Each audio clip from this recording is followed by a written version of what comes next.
Folks, rodents, rats, mice, they are notorious for getting into homes, especially nowadays. Well, there's 3 entry points that most rodent companies miss. And homeowners. And we're gonna show you those 3 right now.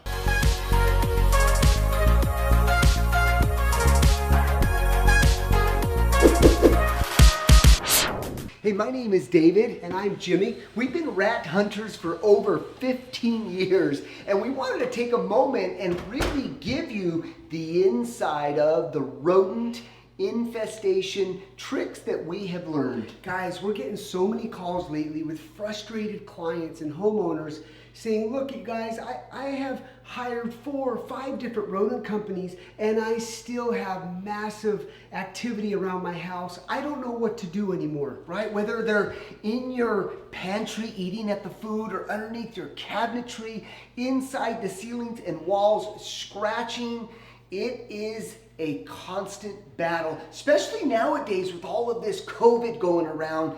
These rats, mice are more aggressive because we've disrupted their life cycle. You know, they're used to going to the trash cans of restaurants and eating and getting their meals, but that game is over for them. So now they're coming into your home. And a lot of guys what they're doing is, we went to a call the other day where a customer literally had 45 traps in the attic. Now, that right there is a massive overkill, because all you're doing is creating more. If the entry points that we're about to show you are not proofed, then you are going to continue to get it. All you're doing is feeding and killing, because the population is going to continue to grow. All right, guys, enough chat. Let's go to entry point number 1. All right, folks, so I'm in a garage, and what happens is a lot of rats, mice, they come in from the garage and then right into the garage door leading into the home. And what we're finding is the threshold. What they're doing is they're gnawing at the rubber seal, getting access right here. This is what leads into your pantry and inside the home. All right, so let's go to my brother Jim, who's going to show you number 2. All right, thanks, Dave. Yeah, you guys, dryer vents are a huge entry point for rodents.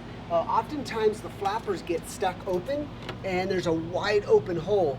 And with dryer venting, they're the soft. So when they're underneath a crawl space, for example, they tear, or the rodents will eat right through it, and then they will begin to nest in the crawl space.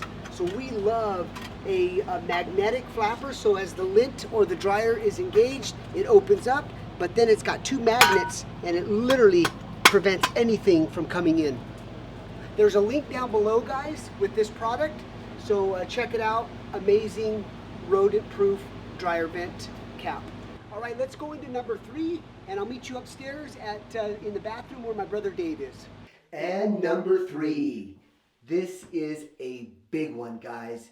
We're getting a lot of calls with scratching in the ceiling, especially in bathrooms, master bathrooms. And the reason why is if you've got a lot of trees next to the home, or you've got a tile roof or a flat roof, and you've got a ventilation just like this, what happens is there's a piece of ductwork that goes all the way up and terminates through the roof. Yeah, guys, the other day we found one and we took apart the ceiling of the bathroom. Yep. Check this out. Thousands of rodent feces just in this one 2x2 area. Most important, take a look of how we found where they're coming in, and more importantly, how we secured the ventilation. All right, guys, hopefully this video was insightful, giving you some insight on those 3 entry points. And you know, if there's entry points that we may have missed, please share those comments. And you know what to do. Hit that subscribe button. See you on the next one.